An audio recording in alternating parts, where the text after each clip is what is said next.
Hello, today we are going to take a look at question 3, longest substring without repeating characters. So in these problems, we are given a string. We need to find the length of the longest substring without repeating characters. So let's take a look at example for this string. So to understand the longest substring without repeating characters is, it could be ABC, BCA, CAB. So, but no matter what it is, the length of the longest substring is always 3. Therefore, the returned value is 3. So for example 2 is much simpler because this is a string with only one character, which is B. So the longest substring, which of course it's only B, so the length is 1. So after we see these two examples, I'm sure we already understand what this problem is asking. So how are we going to solve this problem? So to think, before we think of a solution, we think about how our mind processes this problem. Why we know the ABC is the longest substring instead of how do we know, how our brain find out what is the longest substring? So, and we simulate it. So for example, here, because we need to find the longest substring, so we looked from left to right, and in our mind we created a thing like a slide window, so going through this string one character at a time, and every time we see a repeated character, then we immediately abandon the slide window, and then we keep the length of the substrings we get in our mind, and we find out what's the biggest one. So how do we code this process? So to do this, of course, we need a slide window, and this slide window will constant change itself, and it will go from left to right. And we also need a result, but this result will help us to keep track of what's the longest length. And we also need something called a mapper. This mapper is telling us, this mapper is an indicator which will tell us is the character inside the slide window or not. Okay, so how are we going to do this? After we get this, we need to go through a for loop. So for this for loop, we need to go through each characters in the string. To do that, we can use the of keyword, and after we go through that, first thing we check if the character is in the slide window. If it is in the slide window, it should be true.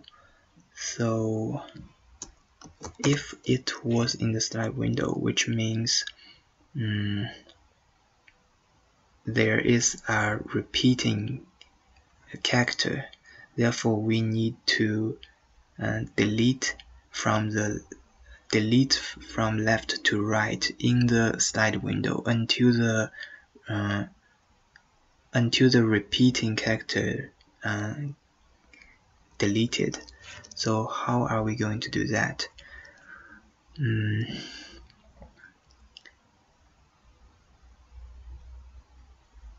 do this, we need to first find out at what position this repeating character occurs. So we need to get a value called delete index. This value will go inside the slide window and find out the index of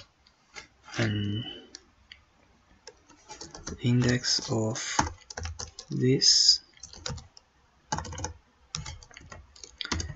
So to explain this, it is this find index will find the first occurrence of an item in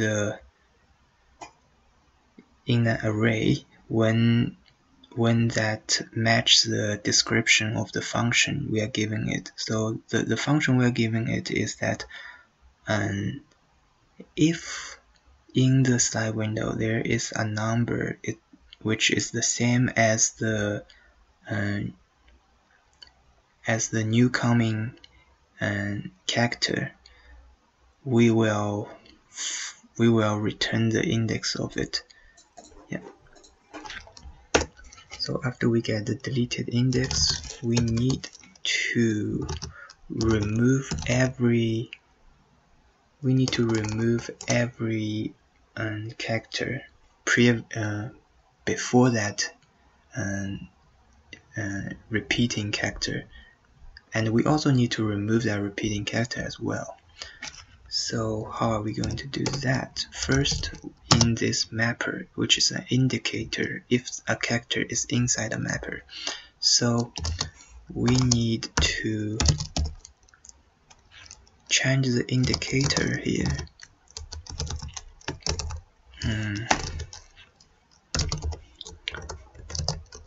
So we change this indicator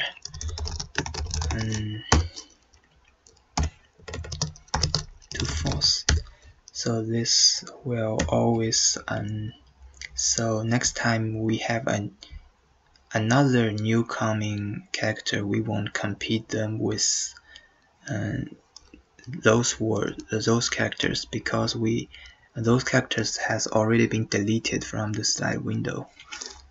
And the next thing we need to do is we need to actually delete them from the slide window.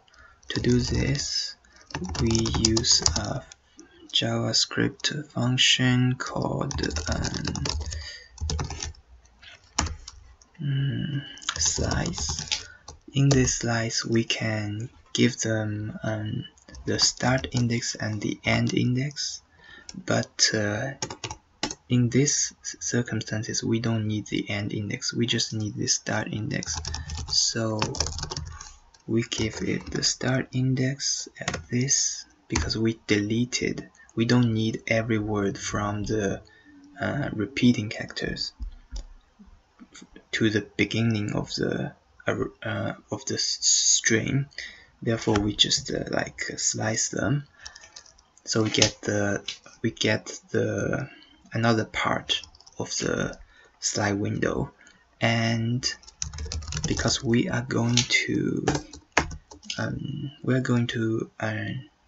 absorb another new character, the next new character, which is why we'll concat C again.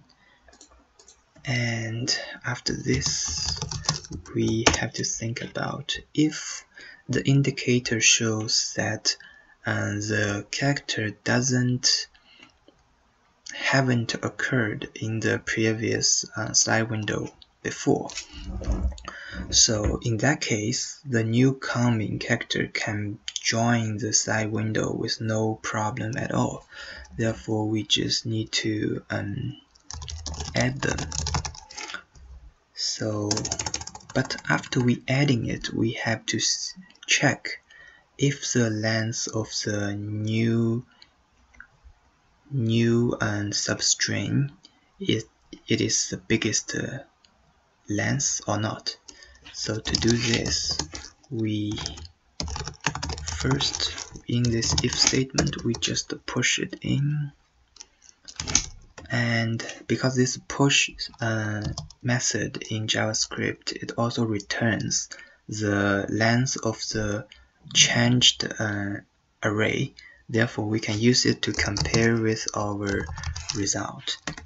So if it is bigger than the result, then the result will update it to the new slide window's length. And of course, every time we see a new character, we always absorb it into the slide window, no matter what. Therefore, in this indicator, we will also have to set those values to true. And now we return the result.